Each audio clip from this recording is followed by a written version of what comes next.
আপনি কোরআন শরীফে আগুন লাগাইছেন কেন? আমি লাগাইছি এটার মধ্যে মিথ্যা আর বানোয়াট খাদিস।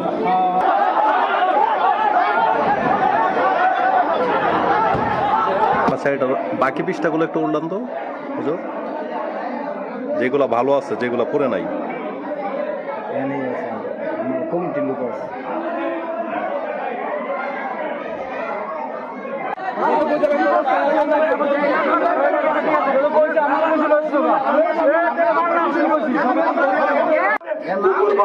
কুকুর বলে না মাটা অন্য করে আমার মারা লাগে কিছু মারা লাগে কেন সত্য বড় আমার মারা লাগে। আচ্ছা, তাহলে আপনি কোরআন শরীফে আগুন লাগাইছেন কেন? আমি লাগাইছি এটার মধ্যে মিথ্যা আর বানোয়াট খাদিস।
খুলেন ছুরি।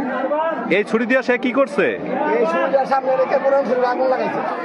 এরপরে আপনারা বাধা দিতে যান নাই? মাথা দিতে গেছে যাইতে পারে না। ভয় আগাই নাই কি? সুদীর ভয় আগাই নাই। সে কি জনগণ আসার পরে আমরা আগাইছি। আগে ছুরিটা আমাদের হাতে আনছি। সে কি ছুরি দিয়ে কি আপনাদেরকে আঘাত করতে চাইছিল?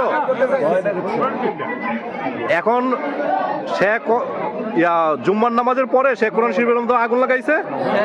জুম্মার নামাজ আমরা মসজিদে পড়তেছি, আমাদের উস্তাদের খানা আনতে দুজন ছাত্র আসছে, গেট খুলছে। সেই সময় ওরা ছোট ছোট ছাত্ররা আসছে, ওরাদেরকে এই ছুরির ভয় দেখে ভিতরে ঢুকছে, গেটের তালা খুলছে খানা আনতে বাড়ি আনার জন্য। তো সেই সময় ভিতর থেকে কোরআন শরীফ এনেছিলা, এখানে মাঠের মাঝখানে এনেছিলা, কতগুলা লাথি মাইরেছিলা, আস্তর মেরেছিলা, তারপর আগুন লাগাই দিছে। তার এই ছুরিটা দাস্তার কারণে আমরা কেউ আগাইতে পারিনি। তারপর জনগণ আসার পরে আমরা সবাই আগাইছি। আমরা এসে পরে পানি দিয়ে কোরআন শরীফটা আমরা নিবেতে চেষ্টা করেছি। তারপরে তার অস্ত্রের কারণে কেউ আমরা তার কাছে যেতে পারি না, অস্ত্রের ভয় দেখাচ্ছে। এই অবস্থা। আপনি এই মাদ্রাসার কি? আমি দক্ষিণ মসজিদের ইমাম সাহেব। আমরা একটা মাদ্রাসার পাশের বাড়িতে একজন মুরব্বী লোক মারা গিয়েছেন, আমরা নামাজ পড়ে জানতে পারছি।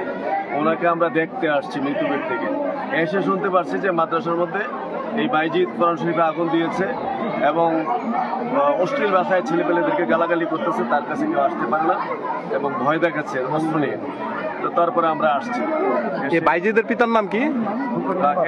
মৃত এনামুল হক ফুকন। তার বাপ সাবেক মেম্বার ছিল, বেঁচে নাই, মারা গেছে। আচ্ছা, এটা কোন গ্রাম? এটা বাড়িখোলা ইউনিয়নের নাম? লাউর ফতুবির ইউনিয়ন, বাড়িখোলা 9 নম্বর ওয়ার্ডের বাসিন্দা সে। এই মাদ্রাসার নাম কি?